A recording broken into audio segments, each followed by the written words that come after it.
juste vous présenter en français, puis après on passera au russe. Donc, peut-être vous pouvez dire quelques mots sur vous en français pour que, OK, comme ça la personne voit à peu près comment vous parlez en français. OK, Alors, OK, c'est bon. OK, d'accord. donc, vous pouvez Comment? dire qui vous êtes, où est-ce que vous habitez et comment vous êtes arrivé au Canada? Mhm. OK, bonjour tout le monde. Je m'appelle Irina, je viens de l'Ukraine. J'ai 42 ans. Et maintenant, j'habite à Sherbrooke, province de Québec. Et j'ai une fille, 12 ans. J'ai arrivé au Canada le 15 juillet 2022. So, malheureusement, ça commence la guerre et détruit toutes les mains pleines. Mais maintenant, j'habite au Canada, mais c'est bien aussi pour commencer mon vie ici. If I forgot how to fly, if I fell from the sky, when it's all said and done, would you follow me down? Would you On donne à Sherbrooke, mais étudie en prendre la course de francisation parce que j'ai commencé avec le zéro, parce qu'avant, je parlais juste russe, ukrainien, un peu allemand. Oui, mais maintenant, je parle un peu français. J'aime beaucoup cette langue, mais avec le temps, c'est pour améliorer. Cette langue, c'est très, très belle. C'est ça. OK, super.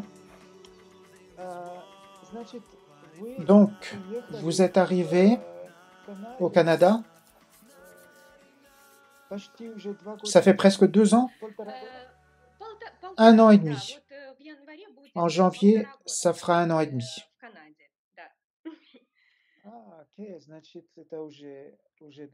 Donc ça fait déjà pas mal de temps.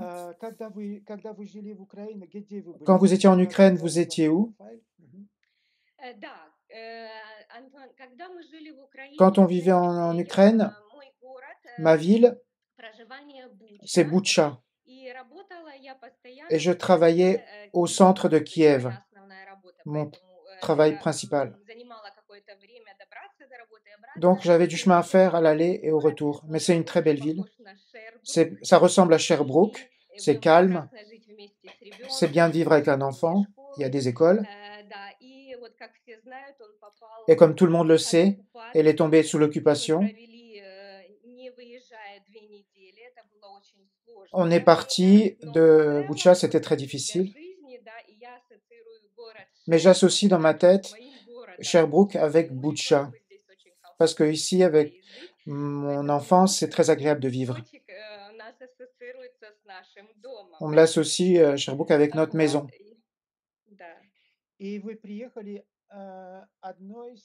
Vous êtes venue toute seule avec votre enfant? Ou vous avez d'autres membres de la famille qui sont venus avec vous? Malheureusement, non. Quand on est parti de Kiev, et un jour j'étais chez une copine, ensuite une semaine en Pologne, et ensuite 4 mois avec ma mère et ma fille. On était en Hollande, j'avais des amis qui nous ont aidés. Et quand l'occupation s'est terminée, ma mère devait retourner parce que mon père est resté pendant toute l'occupation. Et donc ma mère n'a pas pu partir avec moi, et donc c'est difficile pour moi sans elle. C'est pas comme l'Europe où on peut se rendre visite régulièrement. C'est le seul minus probablement aujourd'hui. C'est la distance entre ma mère et moi. Je suis seulement avec ma fille. Ici, j'ai des amis qui me soutiennent. Il y a beaucoup d'Ukrainiens, on se rencontre, on passe des soirées ensemble. Par exemple, Noël, ça nous donne de l'énergie, c'est important. Parce que chacun est venu avec sa propre histoire de vie. On partage. Pour l'instant, je suis toute seule avec ma fille. J'ai pas compris pourquoi votre mère n'a pas pu venir avec vous? Parce qu'elle ne voulait pas laisser votre père? Oui, parce que mon père, vous savez, non, je vais rester jusqu'à la fin, je vais nulle part. Vous savez, les personnes âgées, c'est difficile d'apprendre une nouvelle langue quand ils ont vécu toute leur vie là-bas. Même en Hollande, tout le monde parle en hollandais, mais ils parlent aussi en anglais. Avec ma fille, c'est facile de socialiser, mais mes parents, ils ne peuvent pas socialiser. Donc, ils veulent rester ensemble. Et ma mère est retournée avec mon père. Non, ils ne veulent pas partir. C'est la patrie. Même si c'est difficile. Bon, je suis loin, on communique tous les jours, on est en lien, mais ce n'est pas des contacts physiques, vous savez, quand on se prend dans les bras. Mais heureusement qu'il y a la technologie qui nous permet de communiquer online.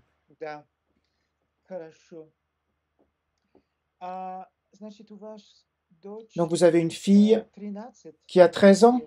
12 ans. 12 ans.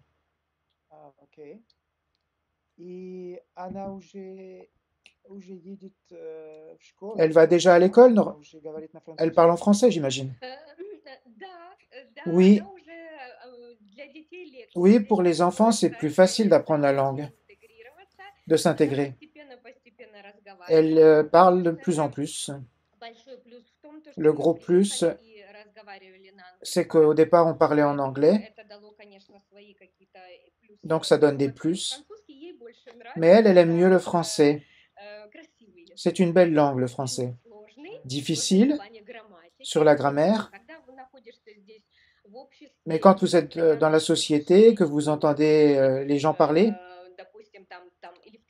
ou dans le centre commercial, à l'école, avec les profs,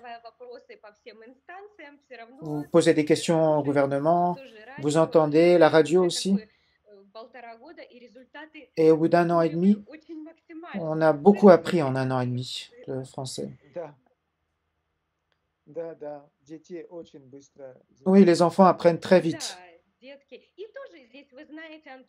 Et ici aussi, il y a beaucoup d'Ukrainiens.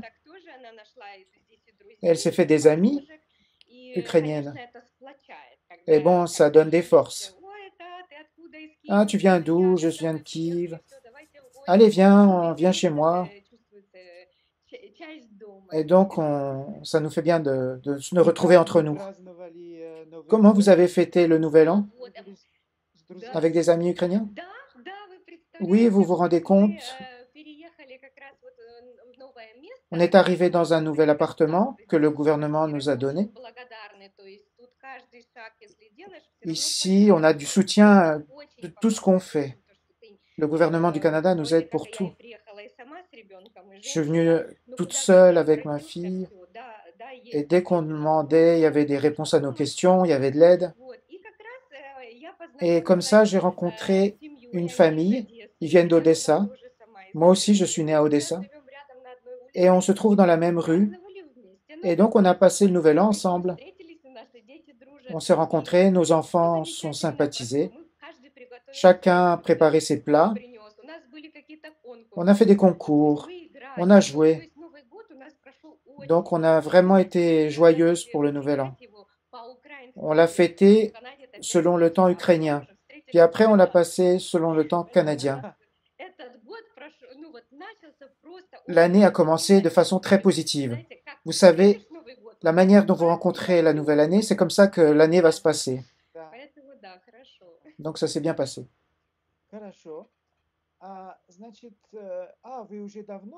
Ça fait déjà longtemps que vous êtes dans notre agence. Oui, je me suis inscrit il y a longtemps. Mais vous savez, Antoine, ensuite il a commencé le Covid. C'était pas actif. Après, il y a eu la guerre. Et il n'y a pas eu beaucoup d'action, même si j'étais inscrite. J'ai pas beaucoup d'expérience de communication, juste des lettres. Mais bien sûr, dans la pratique, c'est mieux de se rencontrer en vrai. parce qu'on peut s'écrire, mais après, c'est difficile de se rencontrer. Mais je comprends que ce n'est pas facile pour tout le monde d'aller en Ukraine. Mais maintenant, je suis au Canada. J'espère que ça va être plus rapide pour les rencontres.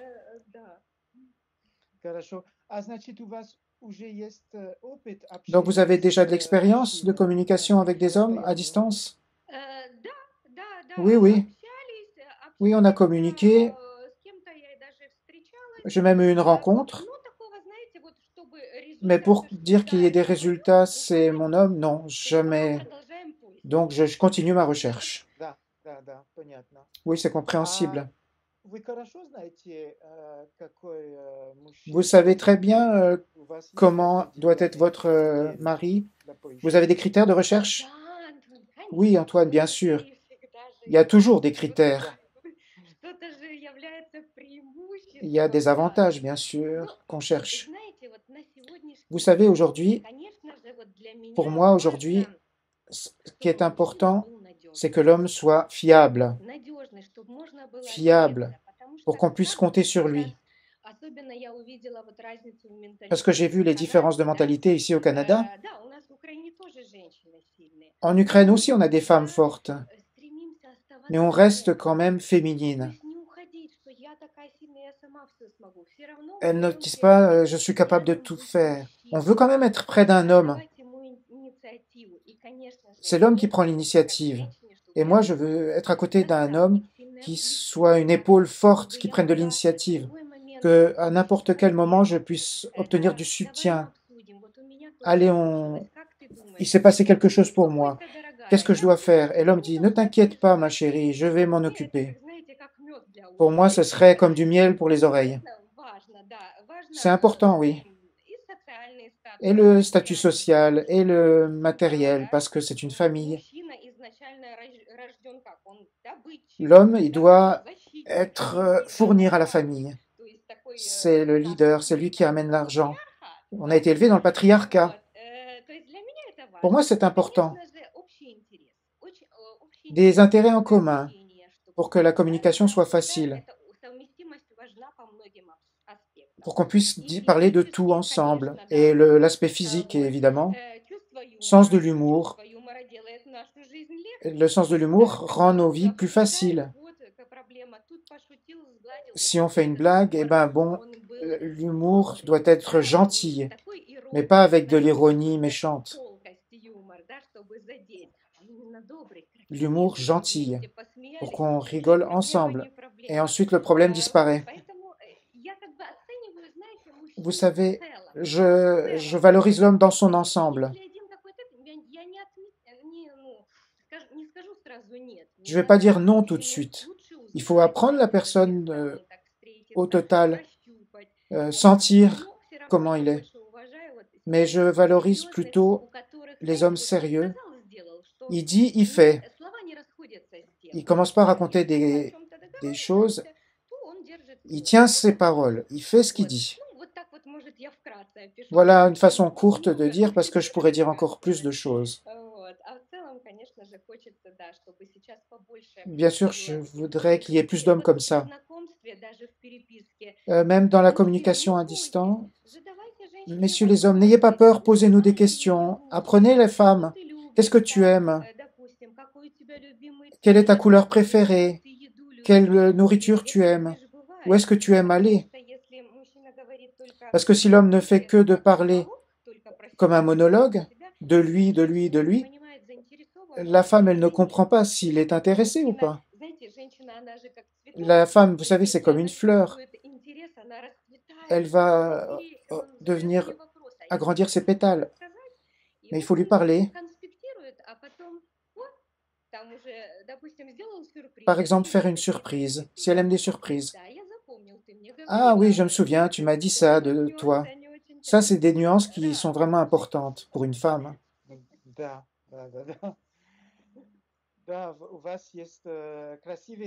Vous savez parler, vous parlez beaucoup. Hein?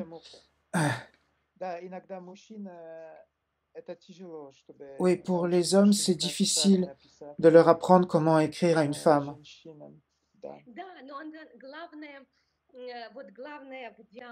Ce qui est important dans le dialogue, quand la femme donne la direction, et l'homme ne prend pas ça comme une critique, mais comme une nouvelle direction. La prochaine fois, je prendrai une mesure, parce que des fois, ils disent, je n'aime pas ça, alors comment on va faire pour apprendre à se connaître? La discussion et la compréhension, c'est très important entre l'homme et la femme.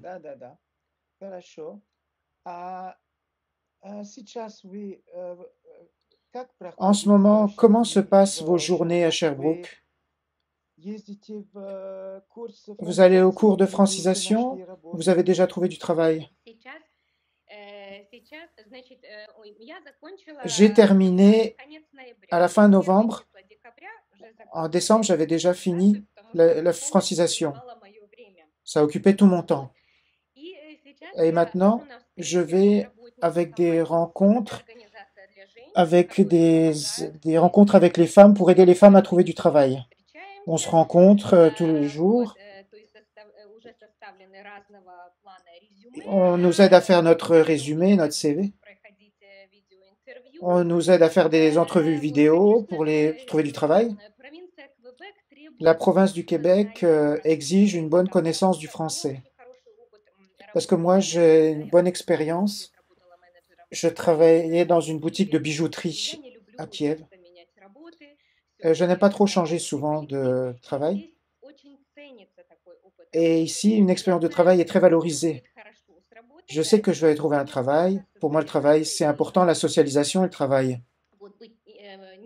D'être une femme indépendante, parce que chacun a des préférences différentes. Il y en a qui veulent s'occuper des enfants, d'autres le travail. Pour moi, ce qui est important, c'est la balance entre les deux. Je veux du travail et m'occuper de la maison. En ce moment, on a beaucoup de rencontres. Il y a des femmes qui nous aiment, des travailleuses sociales. Et ils nous aident à appeler Service Québec, Service Canada pour les rencontres. Et des fois, je me demande comment je vais avoir le temps de tout faire. Et après, j'irai au travail de toutes les journées. J'espère que je vais trouver une place qui va me plaire, où je vais pouvoir me réaliser complètement, pour que ce soit intéressant. Pour le futur, j'ai beaucoup de plans. Je voudrais que tous mes documents soient officialisés, recevoir des formations. J'aimerais bien avoir la résidence permanente au Canada. Peut-être que je pourrais même changer de profession. Ici, j'ai rencontré une femme et elle fait de l'acupuncture. Ça m'a tellement plu, l'acupuncture. L'acupuncture, vous savez, avec des aiguilles dans le dos. Ouais, c'est vraiment un charme. On peut apprendre à Montréal, si ça vous intéresse. Voilà, j'ai un plan pour le futur.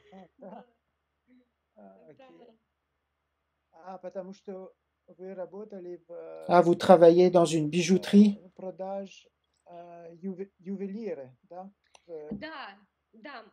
Oui, je travaillais dans c'est une marque de bijoux. J'avais une très bonne expérience. Ma boss, elle est partie travailler à Vienne. S'il n'y avait pas eu la guerre, j'aurais probablement continué à travailler dans cette place parce que ça me plaisait tellement, c'était stable et on avait une super équipe. Mais bon, il a fallu tout arrêter à cause de la guerre.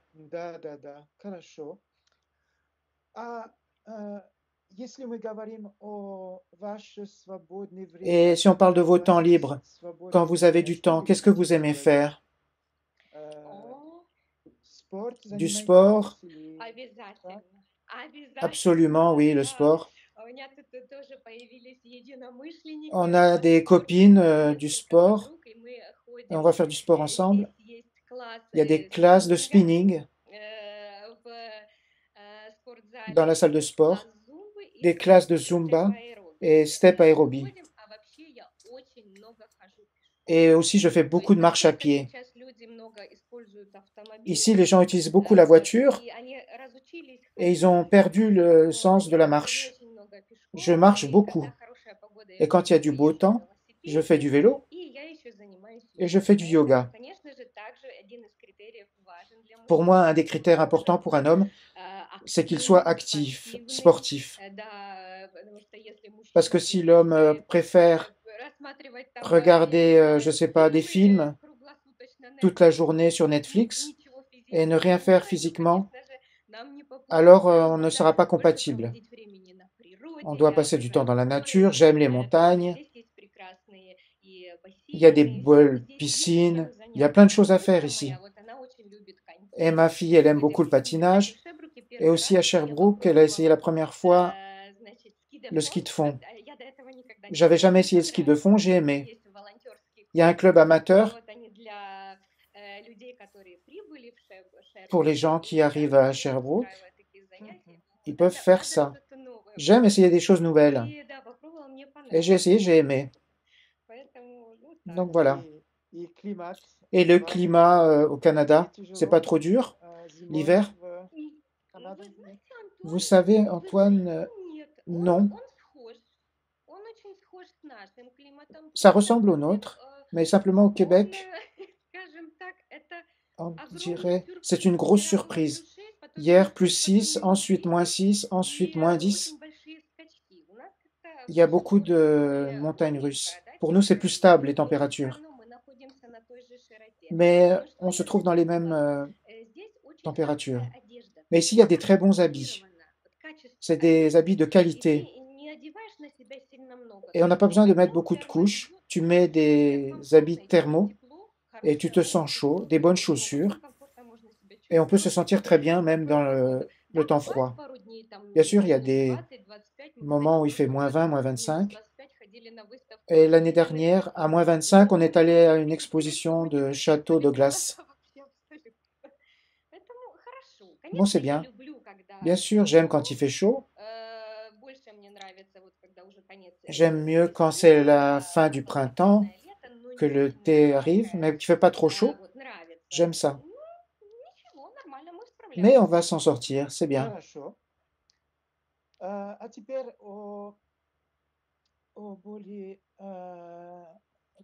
Les critères plus directs.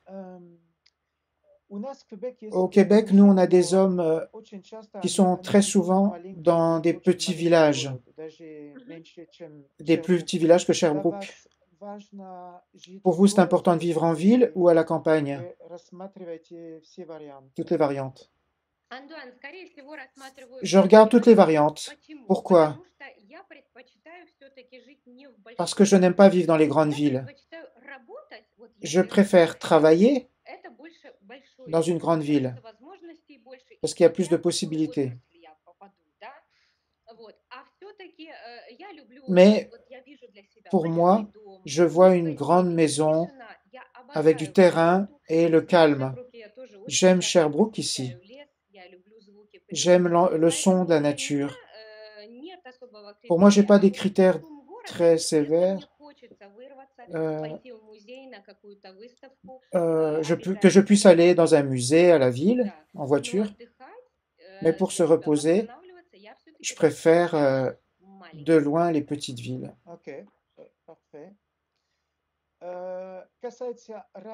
Concernant la différence d'âge, vous avez des critères précis? Vous avez écrit jusqu'à 50 ans? Ou bien ça dépend de l'homme, comment il a l'air? Oui, ça dépend de l'homme. La santé, de quoi il a l'air, comment il est physiquement.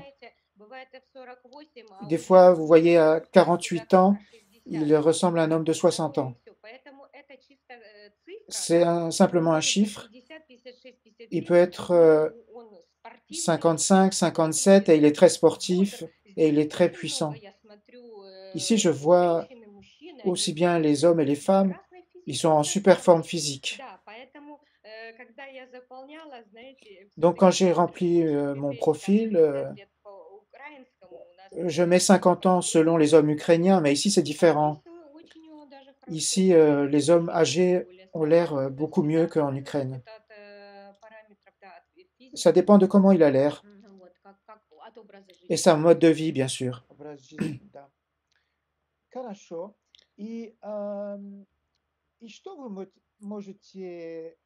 Qu'est-ce que vous pouvez rajouter dans la vie d'un homme seul? Par exemple, est-ce que vous savez cuisiner? Qu'est-ce que vous pouvez apporter dans la vie d'un homme? Je sais cuisiner, je le fais avec plaisir, mais j'aime beaucoup quand l'homme participe aussi, quand on peut le faire ensemble. On fait ça ensemble, on improvise, après on fait une belle table, et on prend un apéritif ensemble, parler de plein de choses ensemble. Ça rapproche. Dans mon image, si je suis toute seule à faire la cuisine, comme une obligation, et l'homme est assis dans son fauteuil et il demande ce qu'il y aura à manger, non, ça je veux pas le vivre. Je voudrais qu'il me dise comment je peux t'aider, peut-être que je peux éplucher les patates et je fais quelque chose d'autre pour t'aider. On fait ça ensemble. On peut boire un verre de vin, les enfants jouent. Et la musique, j'aime aussi. Pour moi, c'est comme ça. Ça doit être harmonieux. Harmonieux et facile. Je comprends que tout le monde travaille, les gens arrivent, sont fatigués. Mais quand on fait ça l'un pour l'autre, c'est un plaisir. Je voudrais que ce soit comme ça. Et des notes de romantisme doivent être présentes, même si on est occupé dans la vie. Et on doit trouver le temps, aller au restaurant, avec des bougies. Si c'est le printemps, on peut être sur une véranda au bord d'un lac ou aller dans un week-end quelque part. Et voilà, on a la bonne humeur et on va quelque part ensemble. Allez, qu'est-ce que je pourrais apporter dans la vie d'un homme? L'activité. Vous savez, peut-être, il aura plus de buts, des plans. Avant ça, il ne savait pas trop où il allait. Je peux l'orienter dans la bonne direction. Dans ce plan, oui. La famille, elle doit être une équipe. Et c'est un long process. C'est pas instantané. Ça prend du temps. Les résultats, c'est au bout. Il y a un long chemin, on travaille sur ce chemin, on se parle. C'est comme ça. Super. Dernière question. Qu'est-ce que vous préférez dans le process de communication? Vous voulez directement passer à la vidéo ou vous aimez écrire longtemps l'un l'autre et ensuite organiser une rencontre en voiture? Quel est votre chemin préféré de communication? J'ai compris votre question. J'aime pas beaucoup les longues lettres, mais les hommes, ils aiment bien écrire longtemps, longtemps, longtemps. Et ils se cachent derrière les lettres pour ne pas aller dans la vidéo online. Mais si c'est possible, la rencontre en vrai, c'est la priorité. Comme montre la pratique, il peut y avoir des très belles lettres, ensuite on se rencontre et il n'y a rien qui se passe. Et parfois, on se rencontre directement et boum, c'est le coup de foudre. La rencontre en vrai, elle montre beaucoup de choses. On voit s'il y a des étincelles, si on boit un café ou si on se promène, comment l'homme se déplace. Ça dit beaucoup de choses. Si on est proche l'un de l'autre, ben alors c'est possible. Mais bon, si l'homme est très loin, alors là, ça va être... peut-être on peut faire un appel vidéo avant de prendre une décision d'une rencontre. Et vous parlez aussi en français? Да. Я надеюсь, что, да, еще спустя немного времени, я думаю, мне поможет все-таки выход на Je работу, crois que quand je vais aller au travail, je vais больше communiquer слова, plus et да, mon français va потому что s'améliorer. чем чаще я вот и слушаю Plus музыку, j'écoute и la больше musique, plus смотрю je фильмы, remarque des films en все-таки со français. временем уже станет мой, уже некоторые слова Et il y a какие-то déjà des mots вытесняют у меня английский, я иногда de начинаю français que j'arrive à говорить différencier. смешанный, Mais смешанный avec язык l'anglais, уже. j'ai tendance à mélanger l'anglais et le français. Pour moi, c'est tout. Est-ce que j'ai oublié de vous poser une question importante que j'aurais dû vous poser? Vous voulez rajouter quelque chose sur vous? Ou c'est tout? Ну, а какой вопрос, Антуан, вы Quelle задали? question vous avez oubliée, Antoine? Non, je vous demande à vous si j'ai oublié une question. Не знаю, не Je ne знаю. sais Сегодня pas. много мы о многом On a поговорили. beaucoup Ну, parlé. конечно же, знаете, как хочется, чтобы Je мужчины voudrais que были l'homme более soit решительными, plus да? décisif. То есть сейчас это очень классная C'est идея, une très bonne idée что маленькое de faire une видео, petite которое vidéo de он может présentation pour les женщине, да, femmes предоставить, что он может et il посмотреть, peut voir la vidéo допустим, прочитал текст, parce да, qu'on lit le texte du не profil, посмотрел фотографии, les а photos. все-таки, когда он Ah, quand видит il voit маленькое une видео, petite я vidéo, хочу передать большой привет моему je будущему voudrais faire un мужу. То grand есть, bonjour если à mon он futur видит mari сейчас, может, это s'il будущий voit клиент cette агентства vidéo. «Секьюрити». Peut-être que c'est un Они client futur de l'agence более Sécu решительными. То qui есть soit plus приходите, décisif. Prenez une décision. пишите, да, Écrivez-moi. давайте быстрее Allez, on va se встречаться, rencontrer будем выходить bientôt. на видеозвонок. On fait une Вот, vidéo. чтобы эти все заметочки, я думаю, чтобы помогли мужчине, да, La vidéo, ça чтобы va aider много les hommes à prendre la décision. внимания, да, много Donner de каких-то l'attention, жестов faire un geste уделять женщине. pour Это une важно. femme. C'est Любой important. женщина это Toutes les femmes познает, aiment и ça, она vous примет savez. это с удовольствием. Elles prennent ça avec un grand И plaisir. все, так, Voilà, наверное. c'est tout. Merci, Irina. Спасибо и вам Merci, Antoine. большое.